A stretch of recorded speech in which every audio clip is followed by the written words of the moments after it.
So everyone has been talking about this brand new show for its animation. It's going crazy. It's one of the best things they've seen in years. It's absolutely impeccable. So of course, I was excited to check it out. It is called False Memory. It is a Chinese donghua, meaning Chinese animation, and I can agree the animation is absolutely insane. It could very easily be the best animated thing you watch this year or even over the past handful of years, which might sound surprising because we've had some phenomenal works in the recent years, but hear me out. So I am trying to hit 200,000 subscribers before the end of the year. If you want to help me get there, consider subscribing. And if you enjoy the video or find yourself coming back on the regular, leave a like. I appreciate it immensely. I went into this with high expectations, which is something that I don't normally do, mostly because I've seen a lot of people talk about it. They were so excited, so many beautiful clips, so many amazing moments coming out, and just the quality of animation was superb.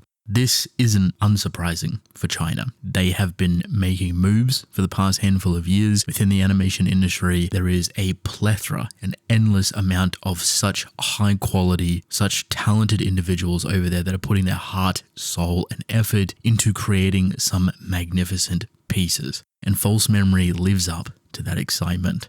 I do have my issues with this show though. As beautiful and chaotic as it is, it's a little bit all over the place. Sometimes in a really good way, sometimes not in the best way. False Memory is a Chinese donghua, which is animation. It is by Flint Sugar and it's very heavily inspired or reminiscent of Fooly Cooly. Very chaotic, very all over the place. Because of that, it has a lot of style, a lot of substance, a lot of energy, a lot of different ideas that it wants to play with. And when you see that presented to you, it's incredible. There's so many beautiful cuts, so much incredible technical work going on. The color palette is all over the place and out of this world. The different types of animation, the different styles, the different thematic and atmospheric presence that they're going for. There's just so much variety in here. It's constantly being creative, constantly trying to one-up itself, and it's really, really engaging. Now, visually, is it palatable? Yes and no. While it does try to do a lot of different things and it does a lot of extra work to make those things incredibly cohesive visually, sometimes it's a little bit overwhelming. And it does sound like one of those negatives like, oh, my lobster's too buttery, my steak is too juicy, and it kind of is, because there's nothing necessarily wrong in the animation department. You could nitpick certain things here and there, like, oh my god, this doesn't look that great, or this feels sloppy compared to other stuff, or there's just too many things going on, of course, but you could kind of do that with anything. To me, there is a level of polish and quality here between everything from start to finish. There's never really any dips that take you out of it. It's kind of just the cohesiveness of trying to follow along. These big, sprawling action sequences go on for so long sometimes that it's a little bit difficult to kind of follow what's actually happening. So it's beautiful, but chaotic in the best of ways. Where things get a little bit murky, though, is the story. I actually enjoy the ideas being presented in False Memory. I think it just has a hard time getting those ideas across. So to simplify what False Memory is about, there is a character called Guanqiao, and he is the main character. And the idea is that in certain people's memories, they have something called a bug person. And this bug person is usually spawned through some sort of heightened or negative emotion. When that happens, these people known as memory collectors go into the memory of that person to try and capture the bug person to kind of set the individual free. The main character, Guanqiao, is kind of thrusted into this world, more so by accident, to become a temporary memory collector alongside a couple of other characters, Baizhong and Fang Tang. And that is the only real setup you actually get. You get a more personal storyline with the main character trying to figure out kind of his purpose, his role in all of this, who is looking for a stone that can fuel his gun that will take him to any timeline that he wants, past, present, or future. And that is occupied by another separate person. So it's a little bit chaotic, it's a little bit all over the place, the terminology is very technical and it's difficult to kind of sink your teeth into. Mind you, what I've told you is the very simple version of it. There's way more lore, extra bits and pieces that add onto it. There's like these absurd anomaly things that chew away at the world and erase things. It's very, very all over the place. When you start getting into the memory collector stuff, it becomes a little bit more incoherent. You're trying to juggle like the idea of it, but when it clicks, it clicks. Like it actually feels rather seamless to follow, like you kind of get it. It just takes a little bit extra to fall into. The reason I think a lot of people might find it a bit difficult is a couple of different reasons. Firstly, the story's terminology is not friendly. Like, it kind of just commits to a wide variety of different terminologies and kind of just hopes that you get it. And because it kind of produces the terminology so fast, like certain names, memory collectors, absurdity anomalies, soul stone things, like all these random things kind of combined together, it feels very heavy to get on board. Again, once you consume through it and it sits with you a little bit, it feels a bit more digestible after, of course. The other is that the language, it being in Chinese, translated to English subtitles, is super fast. Like, if you're someone that typically watches Japanese or Korean shows with English subtitles, you're going to have to lock in for this. Because the Chinese language is spoken so quickly, so fluently, without any beats whatsoever, there is 100% moments in here where you will have to stop and pause because the amount that they're actually saying in English or other languages is not corresponding to whatever Chinese they have on board. Or the amount they actually cover in the Chinese language is huge in comparison to the English or other variants. Does that make sense? So they kind of expect you to read it in like under a second. And when you have a lot of action sequences going on in the background, it is virtually impossible to coherently read it. I've been watching anime for a very long time. I grew up watching a lot of different Thai action movies. I love Korean stuff. I think I have a decent portfolio when it comes to subtitles, and Chinese is definitely the hardest for me because of how quick it will go through the Chinese language, and the English subtitles just cannot keep up. This was one of those times where I did get reminded, yep, I need to lock in. It does get easier though, I will say that. Like, you might struggle at the beginning, but over time you'll get used to it and you'll be zipping through the Chinese subtitles like you would with anything else. I will say, to onboard the story process a little bit better, there is a pilot for the show that came out, I think in 2020, 2021, that you can watch for free on YouTube, because the series itself is on Bilibili, which is Chinese equivalent of YouTube. If you watch that, your understanding for the show will be a lot easier. It basically spends 20-30 minutes just explaining how everything works with like its own pilot episode.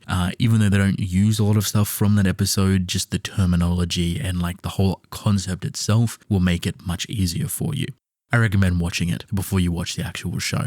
But the animation is why everyone's here. And the animation, holy. Like I said, I had high expectations. This show completely blew them out the water. I wouldn't consider myself a person that really cares about really crazy animated sequences. I like them. I appreciate them. I respect the amount of talent and hard work and effort that goes into creating them, but it's not something that I necessarily need. I'm not going to watch a show just for animation. I typically lean to stories that have the perfect balance of storytelling and visual identity. The level of animation in terms of its quality, its sprawling chaoticness, whatever it may be, is an added benefit for me. This is one of those times where I'm like, yep, this is the appeal. Story is fine, it's great, it's even interesting depending on what you like, but you're here for the utter chaos, the variety, the brilliance in this animation work. Some very, very talented individuals have worked on this show, have poured their soul into this craft, and you will see insane cuts, insane sequences for so long with so much variety. And I keep saying the word variety because I truly mean it. Something that I value very heavily in anything animation-wise is variety. I like when things look different or things look out of place or things go against the norm, so to speak. This is one of those times. I would say that this is a very reaction-heavy show. Perhaps you go in watching it with some friends, you're going to get a very big reaction between all of you just with how crazy it is. If you're someone that likes Kaizen, Bleach, or Demon Slayer, or Chainsaw Man, or any of like the new, highly action-orientated animations, this will show you just how incredible Chinese animators are and what they're currently working with. There is a couple of standouts for me though. In some sequences, the scale is absolutely insane, and how they capture that scale, how they incorporate it into the work, incredibly fascinating. There's a sequence in here where they're fighting across a whole city landscape, and how they manage to keep the sense of scope, scale, feel, and speed specifically is incredibly impressive. 3 people are fighting a very big object that is spinning around, that is kind of made of a fleshy substance, and it's super fast. These characters have to be super fast. When they get hit, they get thrown through like 18 different buildings, but you never lose that sense of scale. Everything is huge and airy, and it's visualized in a way that is kind of claustrophobic at times, which is really interesting when you have a city landscape that's taking place on top of buildings and the fight is up in the air, but some of these shots are so tight and so close to the characters. And then they pull it out back into the city landscape and it creates such a beautiful kind of volume to everything. I love that scale. I love the intensity of it. The second is intimacy. There's a sequence in here that takes place within an arcade. It's very small and tight-knit. It's like a big wide open room, but how creative they get makes the fight incredibly intimate. Two characters versus this one weird spinning object. I kind of juggle with the characters quite a lot, having them flip over each other and like throw each other around. It's really intense and it lasts for quite a long period of time.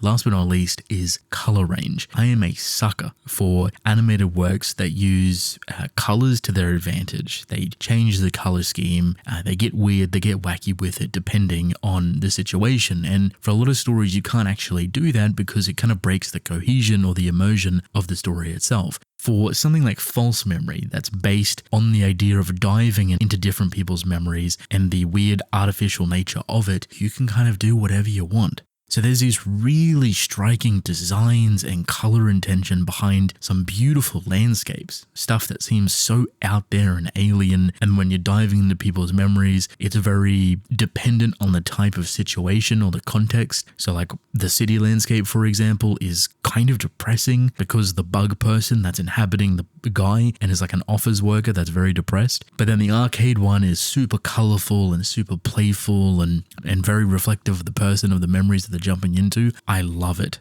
I think it adds so much extra charm and character to the story that kind of livens it up every single episode. You don't know what you're going to get. You don't know how unpredictable it's going to be or how chaotic it's going to be. And you're just locked in for a good time. I would highly recommend this show to anybody. If you're looking for something that's interesting to watch, that is kind of Fooly-Cooly orientated, or you're looking for good animation or something just out there, False Memory is 100% up your alley. You can watch it on Bilibili, not sponsored. Watch the pilot episode on YouTube. I recommend that. And indulge in arguably the strongest depiction of Chinese animation. I think you'll enjoy it.